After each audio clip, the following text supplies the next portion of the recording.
¿Qué tal? ¿Cómo le va? Muy, pero muy buenos días. Marcados por expertos, la City por Dentro TV, su ciclo 2022. No tenemos a Gustavo Giraldi hoy, con un compromiso laboral que lo aleja momentáneamente en el día a día de la City por Dentro, pero sí con un invitado de lujo, más para el momento que estamos viviendo actualmente.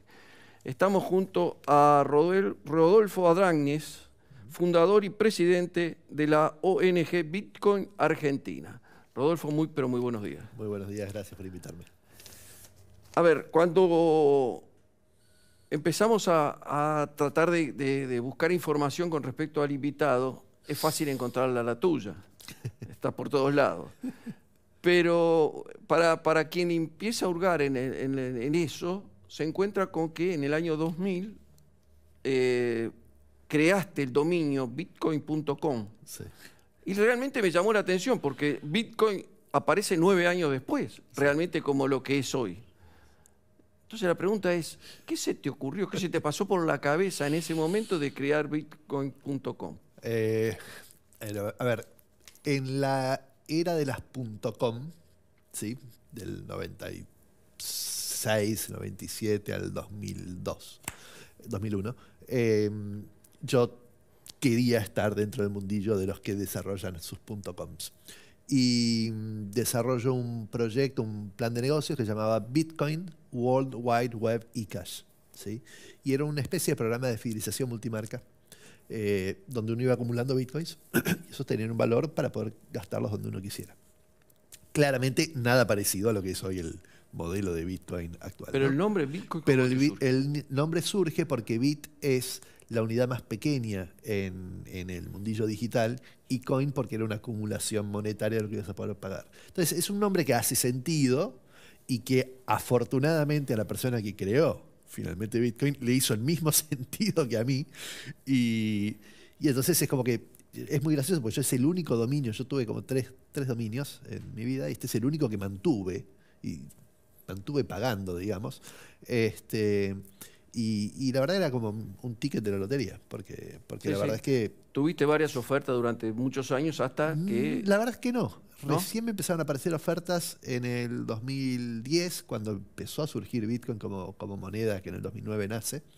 Y yo ni siquiera me enteraba de esas ofertas, porque donde había dejado el dominio para recibir ofertas, estaba como, no tenía ya el mail y nada. Entonces alguien me contacta por afuera, y bueno, recién en el 2011 me empiezo a enterar de que me estaban ofreciendo por el dominio. Bueno, y después un poco la historia me lleva a que en el 2013 termino, bueno, dando el dominio a una de las plataformas más importantes que había en ese momento, se llamaba MTGOX, y decido fundar la ONG Bitcoin Argentina junto a otros. ¿Cuál fue el cometido de la fundación?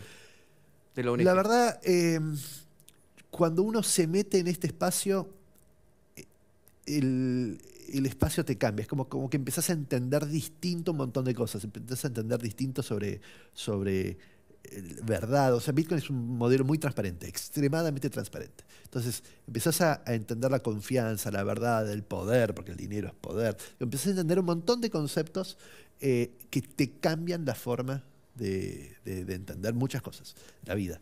Y entonces, por otro lado, un potencial enorme de apreciación de que esto sea el activo más escaso del mundo. Y nosotros queríamos compartir esto con la sociedad. Entonces el rol fue básicamente ayudar a comprender el potencial de esta tecnología en 3 niveles. A nivel la gente, a nivel las empresas y a nivel gobierno. Y esto lo hacemos en el año 2013. Fuimos la primera ONG de la región, una de las primeras ONGs en el mundo. Ayudamos a que existan otras ONGs en la región también. Armamos la primera conferencia de Bitcoin de Latinoamérica, hoy la más antigua del mundo. Armamos el primer coworking. O sea, era como una cosa que todo iba...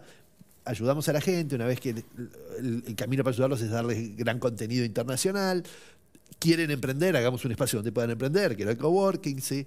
Después armamos también una camioneta que se llama La Bitcoineta, que recorre Latinoamérica, se hizo como 70.000 kilómetros hablando y difundiendo esta tecnología, pero no con una cuestión económica. Es más, casi ni damos charlas sobre trading y generar dinero, sino más bien sobre el cambio que representa y cómo entender por qué Bitcoin es tan disruptivo, ¿no? Es un mundo atrapante.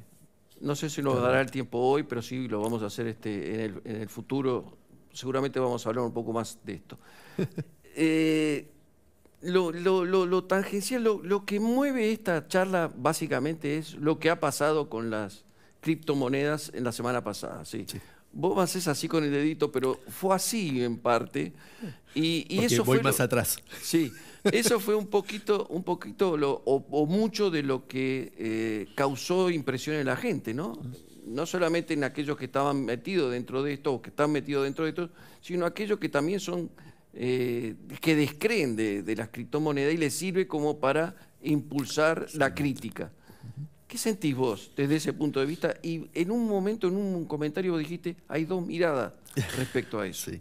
A ver, primero hay que entender que Bitcoin, cuando uno en la historia ha hecho estos movimientos sistemáticamente, como muchos activos que van haciéndose a lo largo del tiempo, van adquiriendo el valor que van a tener, ¿no?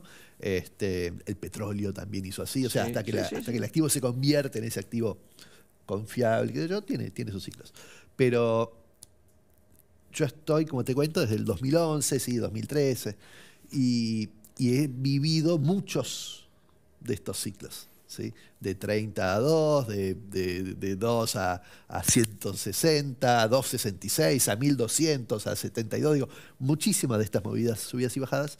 Y cuando te digo que hay dos miradas, es que hay por un lado, la mirada del corto plazo, del inversor, la Citi que quiere sacar unos centavos, que sigue pensando en dólares, no piensa en acumular más Bitcoin, no importa acumular más dólares. Entonces Bitcoin puede ser un camino, como puede ser invertir en la acción de tal otra cosa, ¿sí? Sí. Y esa es una mirada de corto plazo, no es la mirada que la mayoría del ecosistema... Y ese se asusta. Se asusta o lo ve como una oportunidad. Depende cuánto entendió, cuánto se metió, porque a ver... Yo he estado en compra y venta de acciones. Y la verdad me aburro. Porque se mueve 0,001 de los... Bueno, sí. En cambio, en este ecosistema, lo que uno quiere como trader es que haya movimientos. Depende. El 100% de tu cartera no lo vas a poner en un activo muy volátil, ¿sí? Pero porcentaje sí. Entonces, para la Citi, es oportunidad o riesgo, como toda oportunidad que viene con su riesgo, pero da muchas chances de hacer 2, 3, 5, 6%. Ahora, la realidad lo que pasó fue Bitcoin sigue siendo un activo y cada vez más invertido a nivel institucional. En los primeros momentos de Bitcoin éramos más nosotros que estábamos en esto y no éramos grandes inversores, grandes tenedores. Entonces era más desacoplado de lo que pasaba en el mundo o en la Citi, etc. Cuando Estados Unidos hace un movimiento de sus tasas, ¿sí? Y la Fed, ¿no? Y entonces cierta inversión sale de ciertos activos de riesgo para poner ahí, que no sé cuánto. Esto también generó un impacto, porque cada vez hay más inversiones institucionales, en Bitcoin, y hizo una bajada, la misma que estaba sufriendo el mercado tradicional de acciones, que sufrió una gran bajada. El tema es que en Bitcoin hay un apalancamiento muy grande. Hay mucha gente que pide prestado, pone un Bitcoin y pide prestado 4, digamos, ¿no? Entonces, estos movimientos fuertes en el mercado generan un desapalancamiento, una cadena de desapalancamientos que hace una venta mayor de bitcoins en el mercado, y entonces genera una cadena que llega a un punto donde ese sobreapalancamiento se terminó, volvemos a un piso nuevo de Bitcoin, y después vuelve este camino histórico, ¿sí? De hacer así y volver a subir y volver a superar históricos. No hubo una sola vez hasta hoy, pero no tiene por qué repetirse la historia, pero claramente las condiciones que ahora está con la otra mirada, la mirada de largo plazo, ¿sí? Las condiciones de largo plazo dan a presuponer, ¿sí?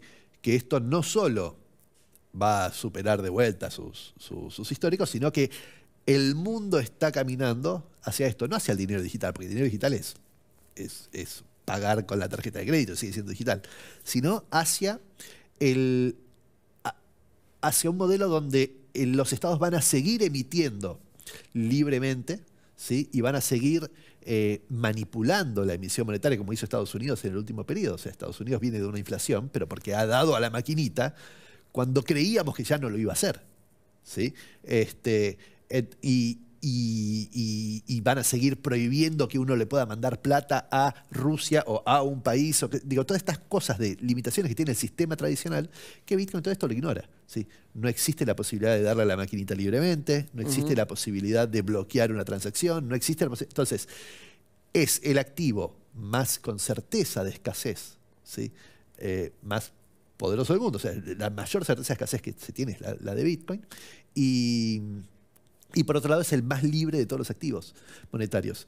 Entonces, esto no va a cambiar. Esto solo se va a empeorar en el tiempo.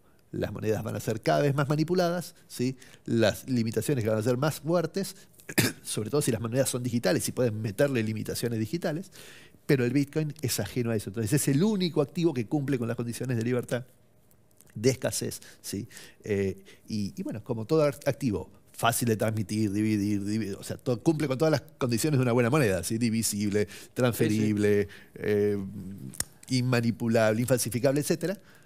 Pero además, realmente la propiedad es realmente tuya, sos el único que decide qué puede pasar o no, a dónde va a ir ese activo, y formalmente escaso. Sí, una de las cosas que uno piensa es con respecto a la mayoría de los activos, la mayoría, por no decir que a todos, están regulados. Hay algún ente que los regula, ¿sí? Entonces, más para el argentino, que siempre miramos para si es el dólar, ¿qué va a hacer el Banco Central? Pero en definitiva, los mercados internacionales, de divisas, todos tienen una regulación. En cambio, en este, no. Y yo creo que en cierta forma, no sé si lo notás o no, es como que la gente se siente desprotegida. O algunos, los que ven desde afuera, dicen, pero nadie te regula, se cae y nadie lo para, se sube y nadie lo frena. O sea, ¿quién lo maneja en definitiva? Sí, eso es literalmente así.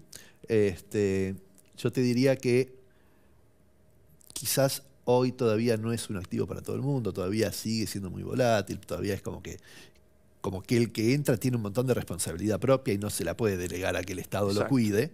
¿Sí? Pero es así, es una de las condiciones que tiene esto. Esa oportunidad viene acompañada de este riesgo, ¿no? Y a veces es fácil decir, bueno, vos porque entraste hace mucho, ¿sí? Sí, pero hubo un montón de subidas y bajadas y el que está desde hace mucho y se quedó, asumió esto, ¿sí? Y estaba desprotegido y sin embargo encontró la forma de protegerse, de entender dónde mirar y dónde poner el foco, ¿sí? de largo plazo y etcétera. Entonces, sí, no es un mundillo muy sencillo para varios, es una enorme oportunidad para todos los que quieran entender cómo protegerse, porque vos me decís, no es regulado, la verdad que sí, es muy regulado Bitcoin, no es regulado por instituciones terceras en las cuales uno deposita confianza y que esa confianza puede cambiar, porque vos me decís, hoy la regulación es tal, mañana viene otro gobierno, cambia la regulación, y entonces no puedo construir confianza sobre las regulaciones. Cambian según los intereses. En Bitcoin está regulado por la matemática, por la estadística, ¿sí? y por el código. Ninguna de estas tres cosas puede cambiar en forma unilateral. No hay algún gobierno que puede decir cambiemos esto. Entonces, puedo hacer en Bitcoin todo lo que Bitcoin permite hacer, ¿sí? Y esa es la regulación, y con ese marco de lo que sé que puede pasar y que sé que nadie puede jamás poner una mano en mi bolsillo sobre los Bitcoin que tengo, como cosa que sí puede pasar lo que está en el banco. El dinero que está en el banco podría poner una mano. Las acciones, podría decir la CNB, no, ya estas acciones no son tuyas. Esto me lo podrían embargar, ¿sí? En Bitcoin estos son escenarios que no existen. Entonces, bajo esas regulaciones, bajo esas reglas... ¿Todas las criptomonedas juegan el mismo partido? ¿O vos hablas específicamente...? Te hablo de Bitcoin. Generalmente en este espacio uno habla de Bitcoin porque es como el ejemplo mayor. Totalmente. Es el mejor ejemplo para entender el potencial. Después hay otras criptos que un poco más, un poco menos, más confiable, menos confiable. Digo, como pasó ahora con Luna y otras que bajó el precio de las que eran estables. Bueno, digo, hay otras monedas que tienen sus diferencias, y estar en este mundillo es entender cada una de esas que tiene de pro y de contra. Pero no es que no está regulado.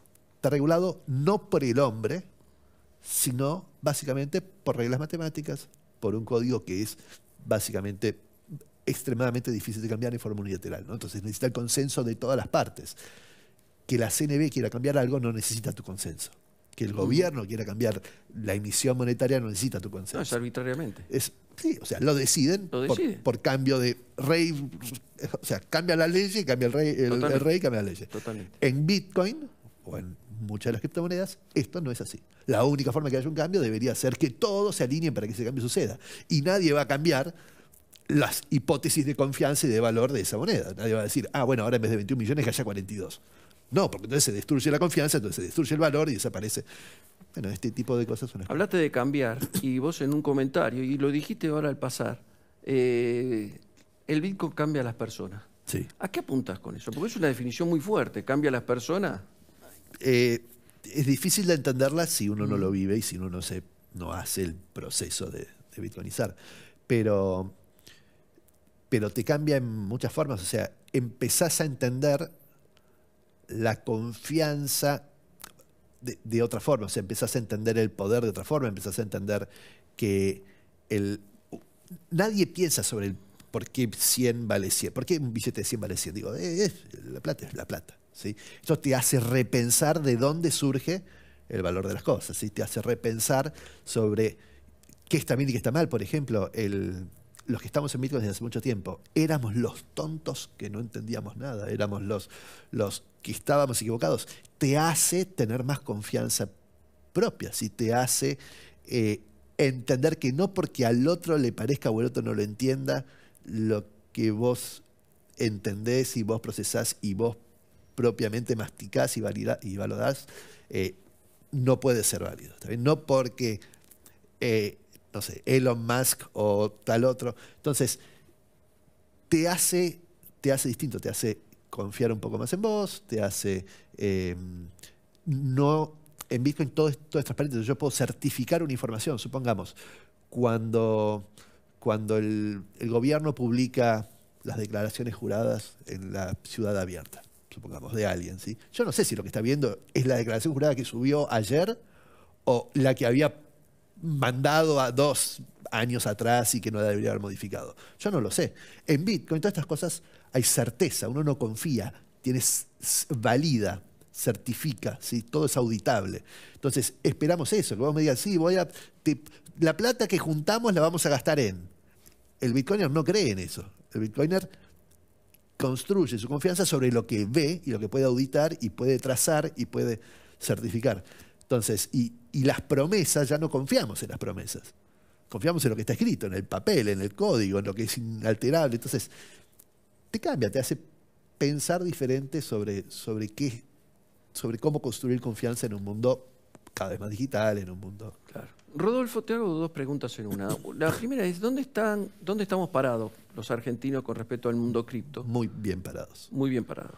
Y la segunda, bueno, ya se añade a esto, es ¿hasta dónde puede llegar el Bitcoin? En el sentido, no en precios, ¿eh? Estamos hablando de, se aplica para compra, se aplica para moneda de cambio, aunque no sea una moneda. Vos me preguntaste en un momento si el Bitcoin... O sea, ¿por qué hablo de Bitcoin particularmente y no de las otras? La verdad que hay como 2 palabritas grandes acá. Es Bitcoin o las criptos y la blockchain, ¿sí? Que es la base de datos donde se asienta y donde uno puede auditar toda esta información que sucede. Entonces, la verdad es que, primero, o sea, Argentina está muy bien parado, es uno de los países latinoamericanos, sobre todo, con mayor nivel de desarrolladores y de proyectos sobre blockchain y que aprovechan esta tecnología y que van empujando los vértices, ¿sí? De la tecnología, inclusive en el metaverso. Tenemos la plataforma más importante de metaverso, la dice un argentino, y distintas cuestiones, ¿no? Pero ¿a dónde llega esto? Bitcoin es transversal. Internet cambió la forma en que nos comunicamos y hoy es evidente. Yo estoy en Internet desde el 94, cuando recién llegaba a Argentina, y también eras el loquito que esto no, y yo prefiero el papel, el diario en papel, la carta firmada. Hoy ya entendemos que la comunicación en un mundo digital, la comunicación tiene que ser digital, ¿sí? Bitcoin o blockchain cambia la forma en que se genera confianza. Y así como es importante comunicarnos, ¿sí? Para construir una relación humana, es importante la confianza. En el mundo digital, Internet me ayuda a comunicarme, pero no me ayudaba a poder confiar en la información que recibo. La blockchain ayuda a que yo pueda confiar. Entonces es transversal a cualquier construcción y relación humana en el mundo digital. Porque la única forma de generar sincera y real confianza en el mundo digital hoy es a través de la blockchain. Cuando yo te hablo de Bitcoin como moneda, voy a decir, bueno, pero ¿por qué tiene valor? Porque estamos hablando de que para que yo confíe en el dólar americano, tengo que confiar que no le van a dar a la maquinita, que no van a hacer... Confío en cosas. ¿Qué palabra? Esa confianza es fundamental. El valor del dinero depende de la confianza en quien lo emite. Que yo confío que el oro no se puede multiplicar a través libremente. Pero también confío que hay una cierta escasez de oro y no la sé si la hay o no la hay. En Bitcoin yo sé que va a haber 21 millones. Puedo certificar que va a haber 21 millones. Puedo certificar que no importa cuántas máquinas pongan, no se van a emitir más de 6,25 Bitcoins cada 10 minutos. En el oro, si pongo más máquinas, saco más oro. Si hay más demanda de oro, ¿sí? Puedo poner más máquinas y sacar más oro. En Bitcoin no existe esto. Entonces, confío y cuando uno recién hace todo ese proceso, no que si saco unos mangos o no, cuando uno construye esa confianza y entiende cómo cambia, cómo destruye los modelos anteriores y se reconstruye un sistema monetario sobre una confianza diferente y realmente certificable, entonces empiezas a entender, bueno, esto es distinto, es otro tipo de activo monetario. No lo puedo comprar con el dólar, no lo puedo comprar con el oro, tengo que entender qué significa una criptomoneda con este nivel de confianza y por qué eso puede convertirse en un activo monetario global más confiable, más demandado, y al ser tan escaso, si va a ser muy demandado y va a ser como ese terrenito en Manhattan, que me imagino que va a ser súper demandado, bueno, pero sigue siendo escaso. Entonces, el camino es casi un círculo virtuoso.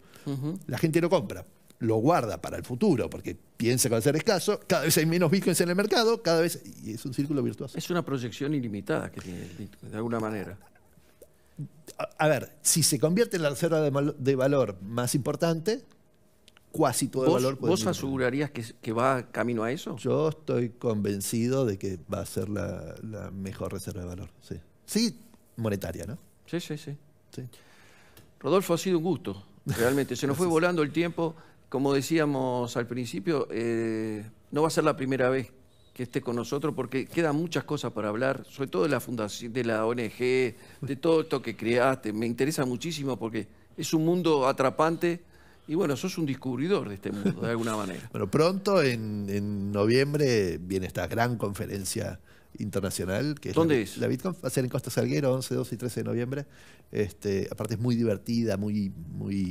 Es una conferencia que das una vez por año. Una vez por año en un país distinto. El año pasado fue en El Salvador.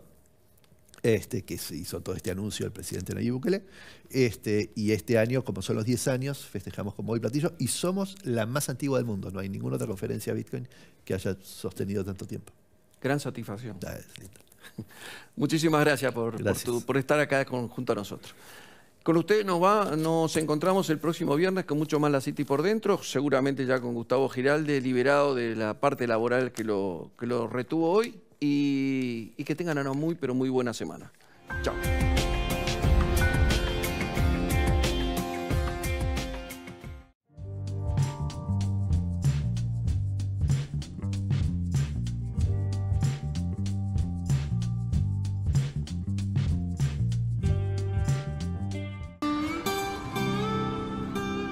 I will be there for you. Care about you. En Sancor Seguros estamos junto a vos en todo momento, acompañándote. Sancor Seguros, estamos.